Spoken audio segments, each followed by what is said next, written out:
Sa tuwing binabanggit ang Book of Enoch, agad itong binabalot ng hiwaga, kontrobersya at mga maling akala. May nagsasabing ito raw ay tinanggal sa Biblia. May nagsasabing ito daw ang susi sa mga misteryo ng mga anghel, Nephilim at ng katapusan ng mundo. Pero ang tanong, totoo ba ang mga paniniwalang ito? O isa lamang itong aklat na binigyan ng kahulugan na lampas sa nararapat? Ang Book of Enoch ay isang sinaunang aklat na hindi bahagi ng canonical Bible. Pero madalas ginagamit ngayon para baguhin ang pagkaunawa ng mga tao sa kasulatan, lalo na pagdating sa mga turo tungkol sa mga anghel, demonyo at sa mga doktrina ng kaligtasan. Sa pag-aaral na ito, hindi natin ito tatalakayin para siraan o ituring lang na isang alamat. Ituturing natin ito bilang isang tekstong kailangang suriin ng maingat, ihambing sa Biblia at ilagay sa tamang konteksto ng kasaysayan at teolohiya. Sa videong ito, tatalakayin natin ang 4 na tanong. Saan nga ba nagmula ang Book of Enoch? Bakit ito hindi isinama sa Biblia? Alin sa mga bahagi nito ang salungat sa malinaw na aral ng kasulatan? At bakit patuloy itong ginagamit ngayon ng mga kulto at ng mga maling guro?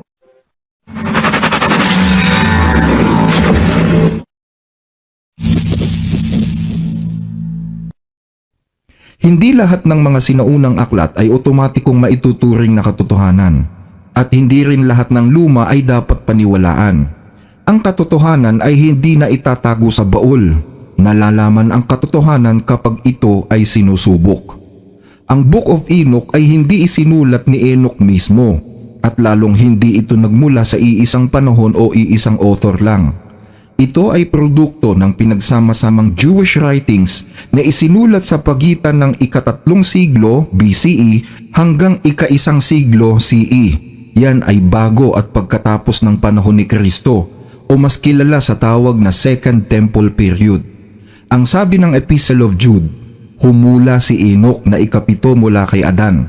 Pero pansinin na hindi sinabi ni Jude na sumulat si Enoch. Magkaiba ang salitang humula at sumulat.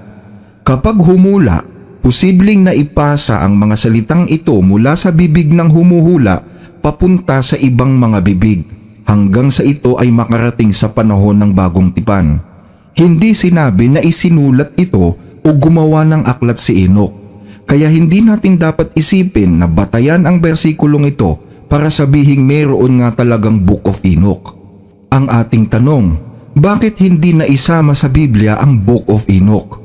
Bukod kasi sa hindi ito isinulat ni Enoch, maraming mga impormasyon sa aklat na ito ang naging dahilan kung bakit bumagsak ito sa mga Hudyo at sa mga sinaunang Kristiyano, sa mga pamantayang ginagamit nila para malaman kung inspired nga ba ang isang aklat o hindi. Bukod dyan, alam din ng mga Hudyo na hindi si Enoch ang sumulat nito. Ginamit lamang ang pangalan ni Enoch para pagmukhaing may bigat at banal ang aklat na ito. Ayaw ng mga Hudyo ng ganitong pamamaraan, kaya bumagsak ito sa kanilang pamantayan. Ang huling aklat ng Biblia na Book of Malachi ay isinulat noong 450 BC. Ang Book of Enoch naman ay isinulat makalipas ang mahigit 400 taon pagkatapos isulat ang Book of Malachi. Dahil si Malachi ang itinuturing na pinakahuling propeta sa Israel, hindi na kinilala ng mga Hudyo ang anumang aklat pagkatapos niya. Kaya mula nang mamatay si Malachi hanggang kay Kristo, tinawag ang panahon na yon na Period of Silence. Sa panahon naman ng Bagong Tipan, hindi kailanman kinilala o binanggit ng mga apostol ni Hesukristo na mayroong isang aklat na kung tawagin ay aklat ni Enoch. Bagaman sinasabi nila na humula si Enoch, wala silang binanggit na sumulat siya ng isang aklat.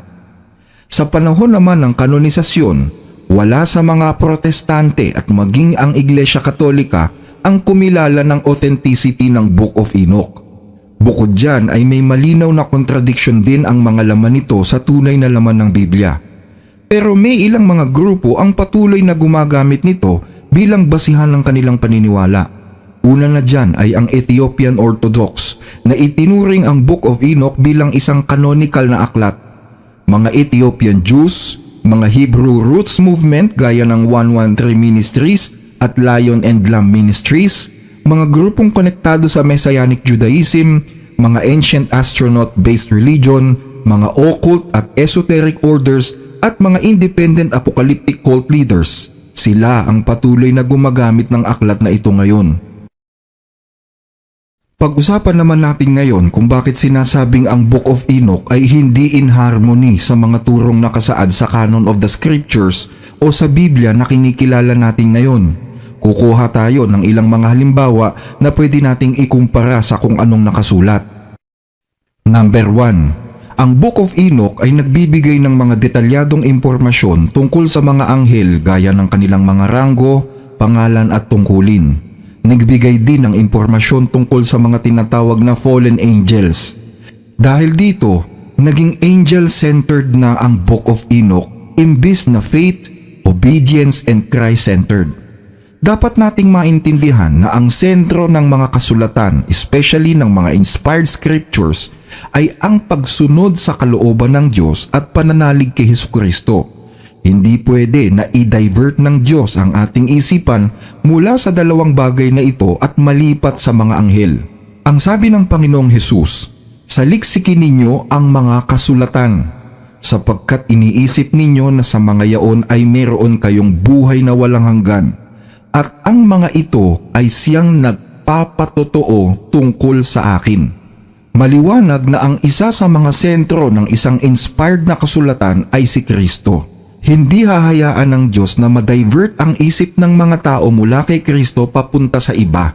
At sa 2 Timothy chapter 3 verse 16 to 17, ang sabi naman ni Apostol Pablo, "Ang lahat ng mga kasulatan na kinasihan ng Diyos ay mapapakinabangan din naman sa pagtuturo, sa pagsansala, sa pagsuway, sa ikatututo na nasa katwiran, upang ang tao ng Diyos ay maging sakdal, tinuruang lubos sa lahat ng mga gawang mabuti."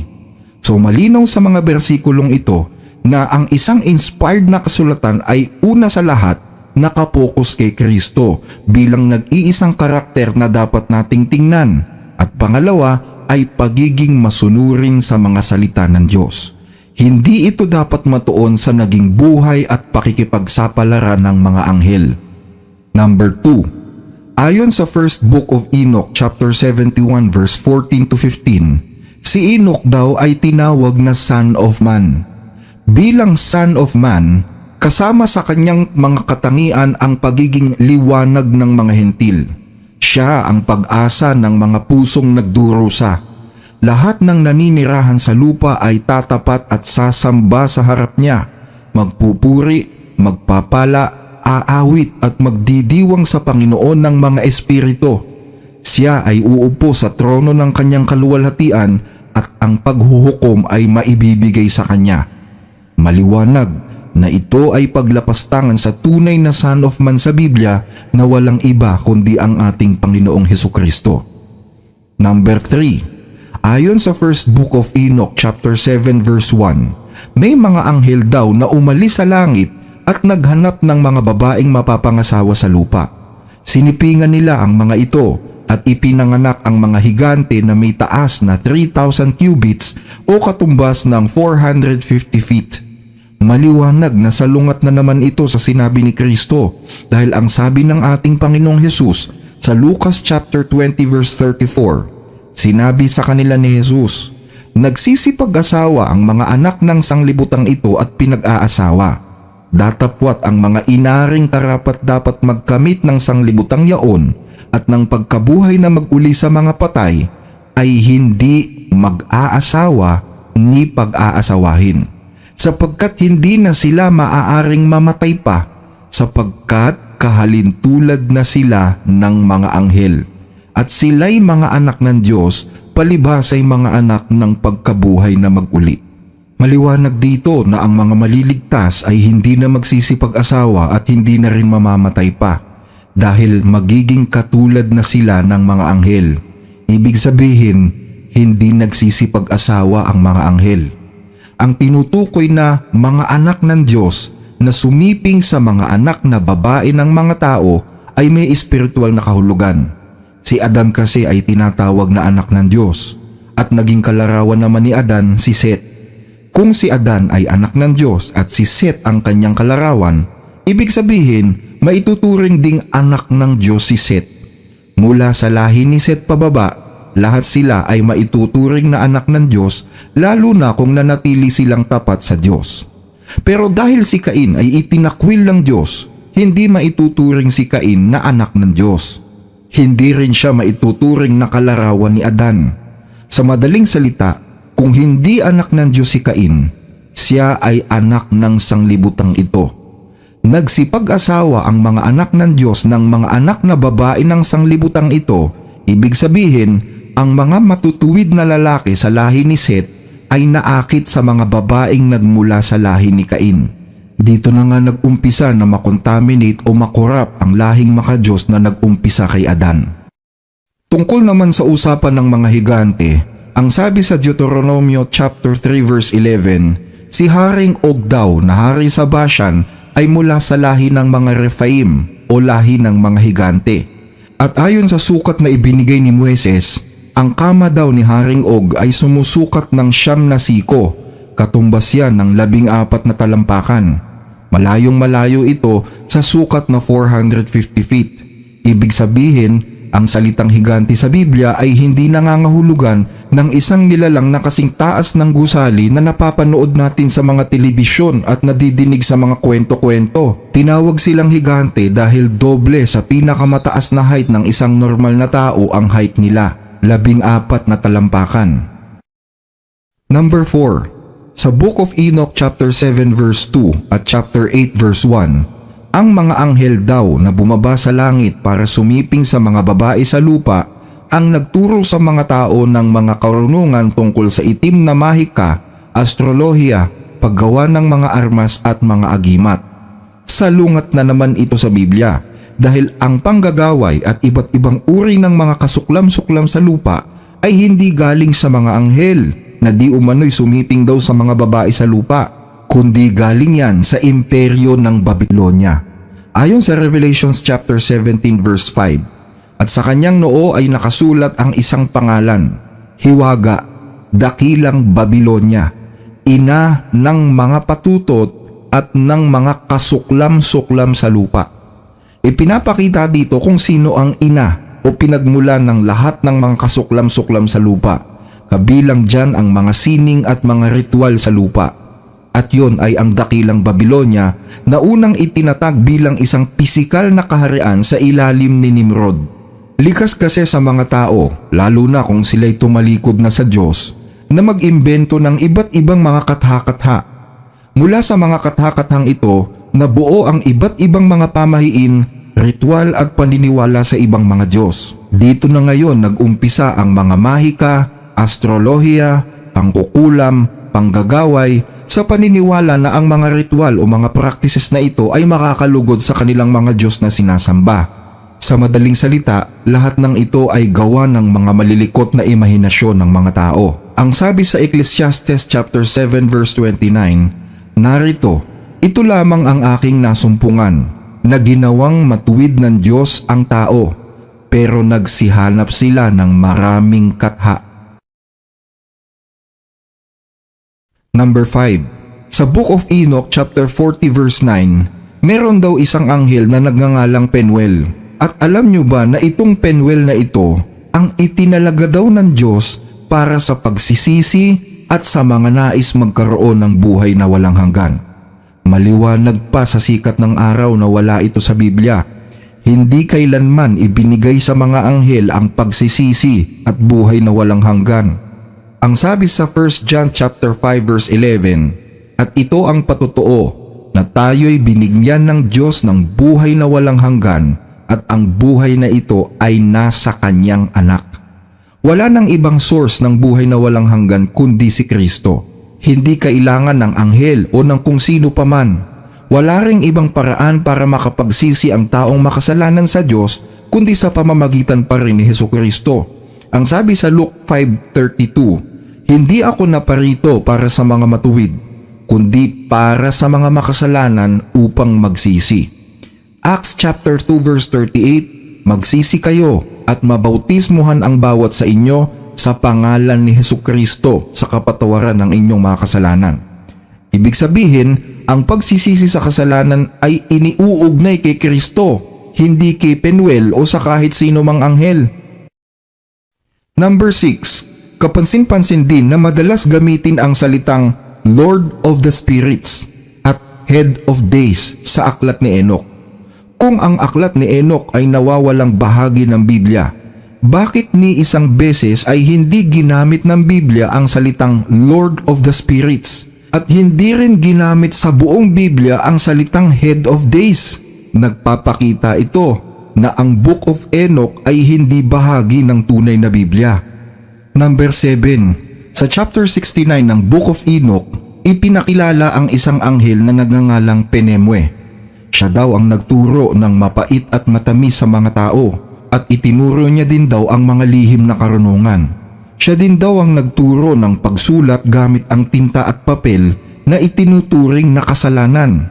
At dahil daw sa mga kaalamang ito na itinuro ni Penemwe, nalulugmok daw ngayon ng sangkatauhan at nauubos. Maliwanag na kontrang-kontra ito sa Biblia dahil hindi ang tinta at ang papel ang naging dahilan kung bakit nalulugmok ang tao ngayon. Nalulugmok ang tao ngayon dahil sa pagsuway na ginawa ni Adan at ni Eva.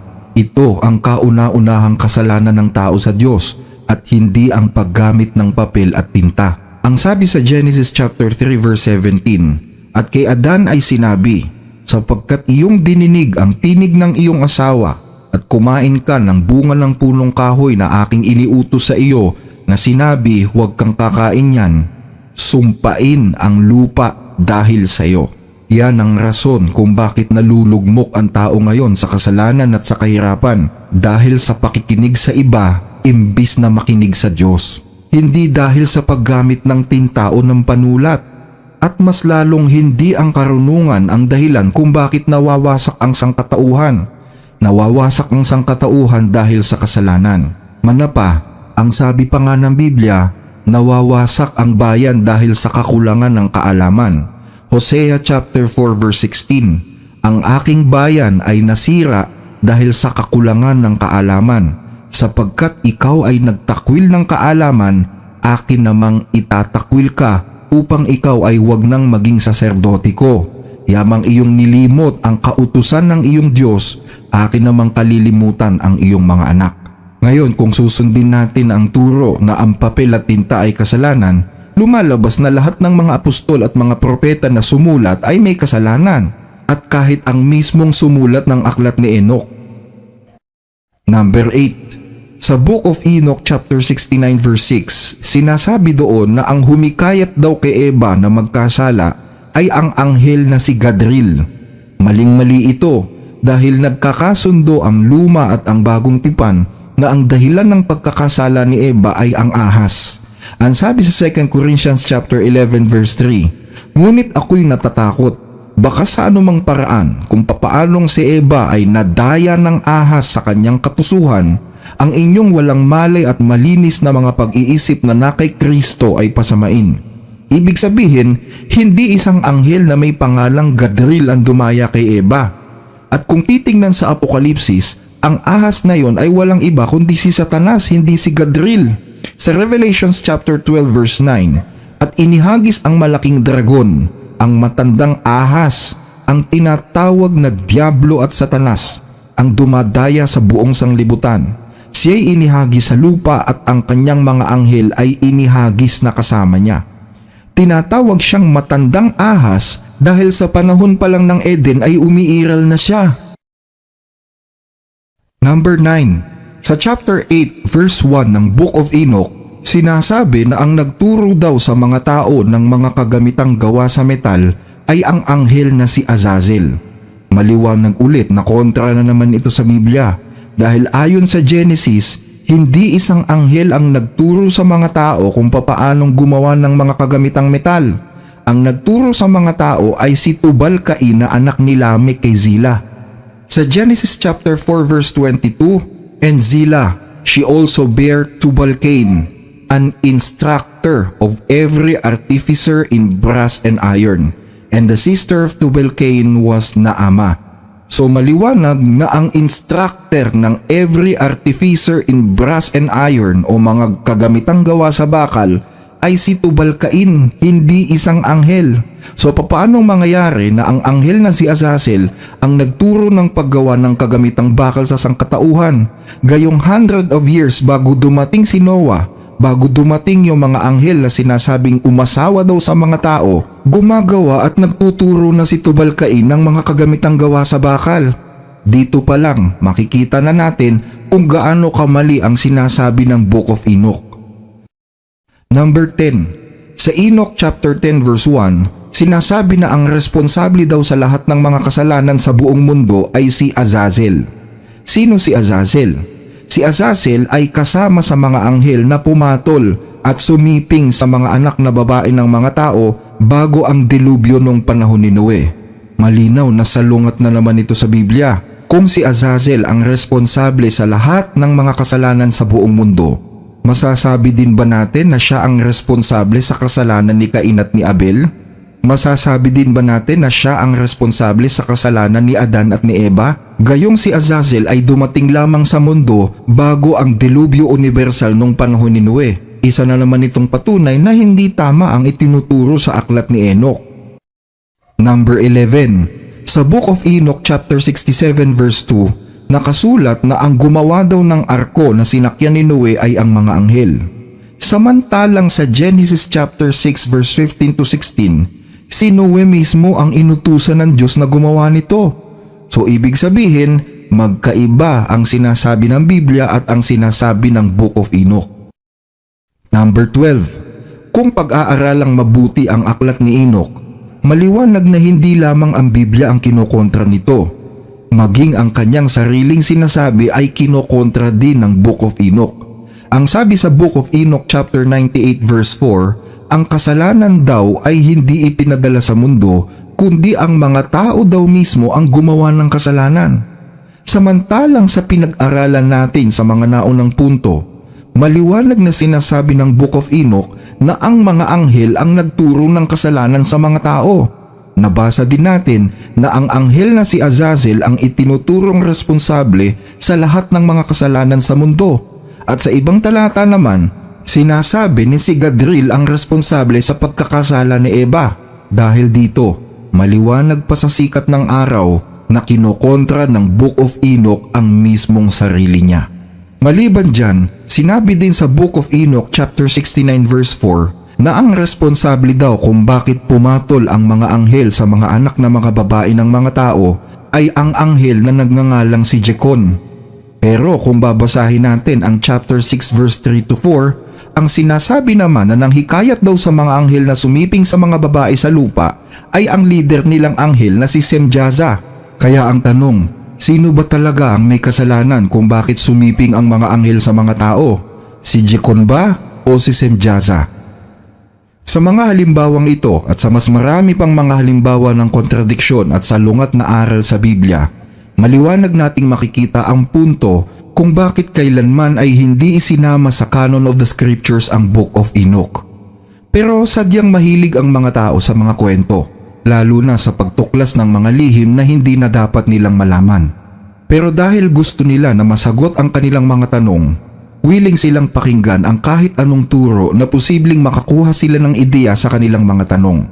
Ito ang dahilan kung bakit marami pa rin ang nawiwili at napapaniwala ng Book of Enoch sa kabila ng mga salungatang turo nito sa Biblia. Sa tanong na, bakit marami pa rin ang naniniwala sa Book of Enoch? Simple lang ang sagot ng Biblia, sapagkat darating ang panahon na hindi nila matitiis ang wastong aral, kundi sa pagkakaroon nila ng makakating tainga, mag-iipon sila para sa kanilang sarili ng mga guro na ayon sa kanilang sariling pagnanasa, at tatalikod sa pakikinig sa katotohanan ang kanilang mga tainga at babaling sa mga kathang isip.